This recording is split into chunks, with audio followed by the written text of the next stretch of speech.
hey gang, is it cool if we go casual? we were just... Rob's wearing a tie. He is wearing a tie. And I'll have you know, you should ask about this when he comes around, we call him Hot Rob, because there's 2 Robs in the show now. So there's Hot Rob and Meh Rob, or Average Rob, it's probably easier, right? And he's wearing a tie, and it fits. That shoe fits. I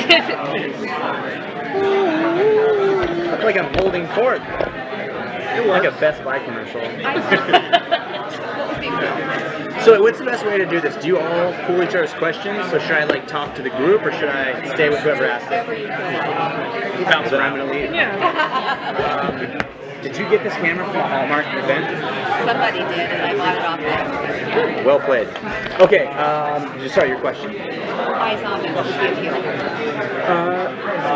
I love comic books. I grew up reading comics. I still read comics, except now in my 30s, so I call them graphic novels. And so I've always wanted to be a superhero. So even though my character doesn't exist in the comic book, he's still part of a DC Vertigo, and therefore DC property. So I'm like kind of inching my way into being in a comic book. And the first conversation I had with Rob Thomas over the phone, we just hit it off.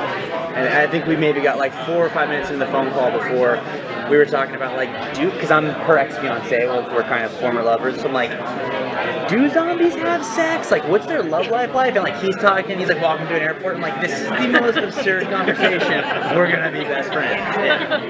So that was the appeal. And then the character that you actually play is... So I played... I'm not familiar with the guy. No, it's quite alright. And if the order wouldn't matter, because he's not in the graphic novels.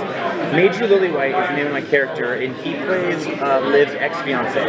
They've been together for 8 years, and after her experience at the boat party, which left her a zombie, if you will, she changes dramatically, and one of those changes is she breaks off her engagement. Unbeknownst to me and everyone else, we don't know what she's going through, so I'm just sort of kind of the jilt is a strong word, it's a negative connotation to it, but sort of the ex-fiance sort of left waiting, holding the bag, like, what happened? You know, I just don't know if some traumatic event, what's going on, so I think he's still very much holding out hope for the relationship. That's where we see him start. I was going to ask how close you were staying to the source material, so you're not... Not very. Yeah. Okay, and you're setting... Did you ever see the movie Red? Yeah.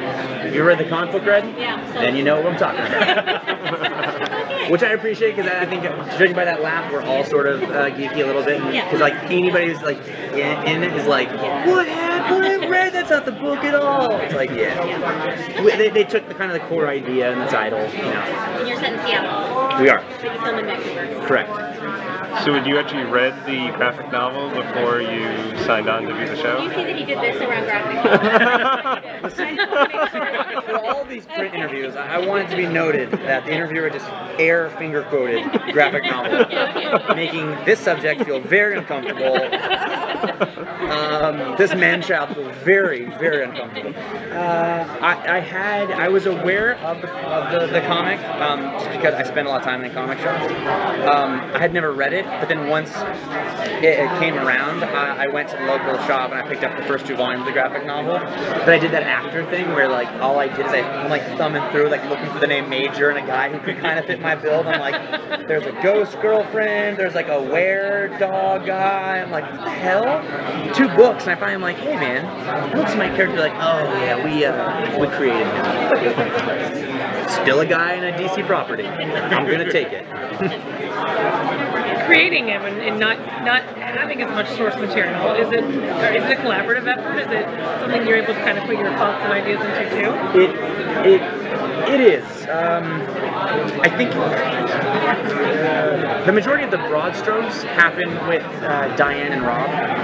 You know, they have a very good idea, and then I think once we sort of meet, and whether it's on set or just in conversation, is when the short strokes start to fill out, like the nuances and the little things that he does that sort of inform who he is and what he's about.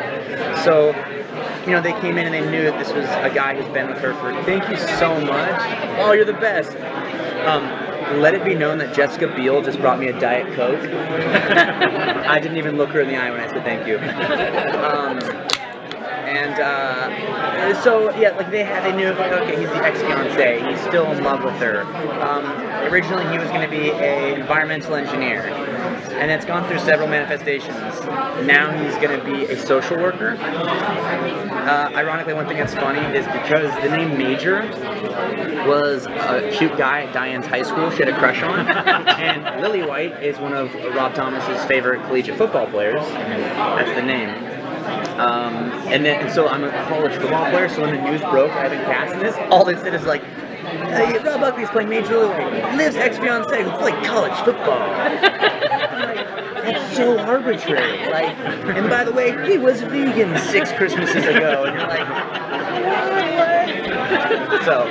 It seems like you're in an interesting spot where, like you said, spurned probably isn't the right word, but maybe left behind. Yeah, when you think, but still a part of Liv's life going forward, or else you wouldn't be on the show. I completely agree. Like jilted and spurned had that negative connotation to him, where in this one, and as we see in the pilot, he's still very much holding out hope. I mean, he puts it out to her plain and simple and says, like, there's a chance. Like, I'll wait. You don't even have to explain it. You know, he wants to make it work. He loves her, but it's just she can't make it happen. All right, gang. Thank you. Thank you. I saw the wrap up. Is that all right to do? Okay, who wants the HTC? I'm here auctioning them off. Oh, sorry.